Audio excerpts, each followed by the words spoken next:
But speaking of another massive flop and a huge bomb,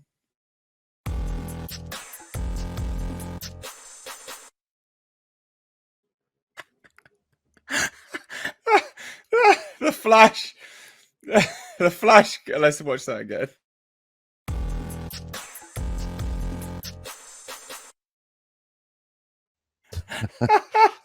Oh, the Flash face. Flash was released. Flash was released on HBO Max, or Max as they're calling it now, and it was a huge bomb. So no one watched it in theaters, and no one bothered to watch it for free either. Although obviously they still pay for it, but for free. Worse viewership than Black Adam when it was released on HBO Max. God, I'm not surprised. Damn. So funny. I'm not surprised either. So let's check this out. So just like the box office, Dwayne Johnson's Black Adam tops The Flash when it also comes to viewings on HBO Max streaming service. So the info once again comes from Samba TV, who just released the numbers for Ahsoka on Disney Plus that aren't all that good. Samba TV, which has access to 3 million smart TVs.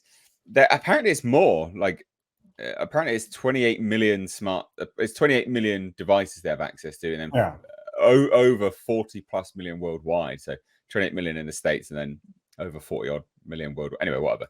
So that's slightly incorrect from my research. Yeah, it is incorrect. Yeah, for sure. Massively. Revealed that The Flash's debut weekend on Max was watched by 1.1 million households. So Dwayne Johnson's Black Adam. That's less than Ahsoka. Yeah, wow. No, that got 14 million worldwide, didn't you know? 40 million views, apparently. Well, if we compare with Samba, apples to apples. Yeah. I know, I'm pissing around. Dwayne Johnson's Black Adam managed to top The Flash with 1.2 million households. So yeah, beat it. The Flash made its way to Max over the weekend with 1.1 million US households watching over the first 3 days. This is slightly lower than Black Adam's first 3 days on Max, where 1.2 million US households tuned in. I guess some people would say, well, it was on Max in December, so the holiday period. I disagree. It's still somewhat sort of holiday period now. Now, interestingly, 1.2 million US households watched the HBO Max debut of Black Adam over the weekend. Gen Z households over-indexed by 6% for the new Black Adam flick, which I think is quite interesting. So, what do we think? I mean, I just think this is hilarious. It goes to show the travesty that what an epic mistake. This whole thing. God damn. What a just huge, monumental failure, an inspired failure for Max. Budget of like $300 million, bombed. Maybe they'll come out with a statement tomorrow saying 14 million people actually watched it, or something like that. Yeah, probably. Well, maybe we will get stuff like that from studios now, denying figures. Maybe because it's Warner Brothers, they'll declare that a hurricane caused people not to watch it at home as well. That's what it is. Yeah, it's the hurricane. Like they did for Blue Beetle. It was crazy. Look, one market's affected by this hurricane, so it killed the movie. What? Oh, God. So funny. It's so nice to hide behind excuses. Too many from these people. It's crazy. Too many. What a failure of epic magnitude.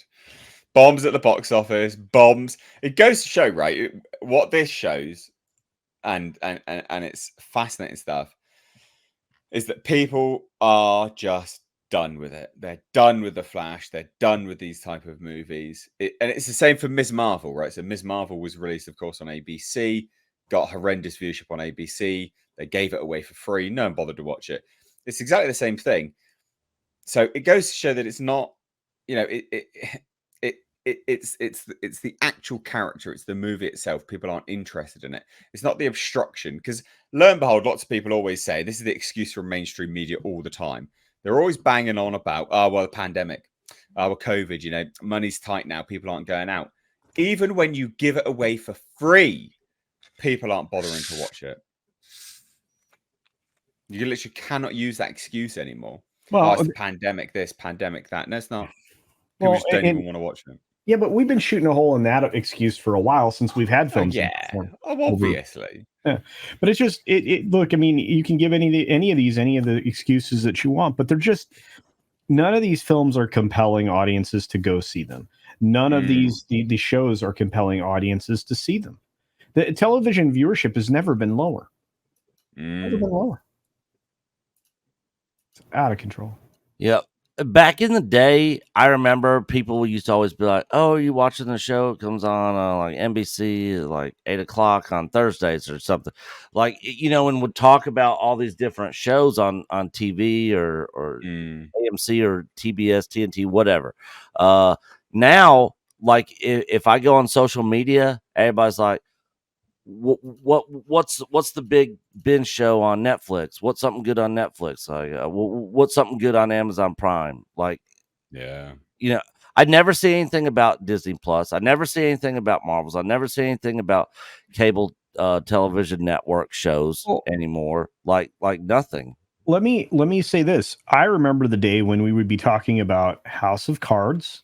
We'd be talking about Mad Men. We'd be talking about Game of Thrones. I mean, there were a list of shows everybody was talking about. Tell me what those are now. What are those shows now? None. Oh, yeah, I don't know. I can't think of a single one. Honestly, not a single one. Outside of Taylor Sheridan stuff, Yeah. I can't. I mean, what are you talking about? I mean, used to be a cultural zeitgeist thing type. Yeah. Nothing's in anybody's mind anymore, and it's not there for very long. And that's the other problem. When you only offer up 6 or 8 episodes for a series, it's like this was one of their worst decisions. You should offer something up 24 weeks like you used to, and I think you'll see massive changes in your viewership, because there are 2 things that happen when you do that. One, you're more diligent about how you spend your money. You're more focused, and number 2, you have to make something that's good because you've invested in 24 weeks worth of it. So there are 2 reasons why the quality of the product would be vastly better. And, you would have an audience that would be talking about it for the rest of the year. Because guess what we were talking about when House of Cards, Game of Thrones, when, shows like that, and Mad Men weren't on. We were waiting for the next season, talking about the next season, talking about what could happen in the next season. We don't do that anymore. Yeah. There's no speculation. There's no sort of theories, conversation. Yeah, none of it. None of it at all. Oh dear, oh dear. Dear, oh dear. Well, there you go. Streaming killed the movie star, I guess. Yeah. Better yet, the movie star was never Ezra Miller. The studios actually not only killed the movie star, Nate, they killed the movies. They killed television. They killed Blu-rays and DVDs. They killed everything because they all invested in streaming services. And also terrible actors like Ezra Miller to play the Flash in a movie that no one was interested in. But it was so virtuous of them. Yeah. And it's so expensive to go to the movies nowadays. Like when I was growing up, I mean, you could literally go see 3 or 4 movies in a weekend, and it wouldn't take a huge hit to your wallet. Now it's like, good Lord, man, it's so expensive. It's ridiculous. And so people now are like, all right, I have to really want to go see this movie and spend the money I'm about to have to spend to see this in a theater. And most people, find that they're not going to spend that money and just wait for it to come out on a streaming service, 2 months later. But going back to the fact that Flash bombed again, is that even that's the attitude for most people. The offerings for films are so bad nowadays that they choose not to even watch it because they're more discerning with their time as well on top of that. So can't be bothered to pay for it in theaters. Then when it comes out for on a streaming platform they're already subscribed to, they're like, oh yeah, I don't want to spend bloody 2 hours on this lump of shite. Fuck that. So they check out from it all the same as well. I still haven't seen it. It's not worth it. It's not worth it.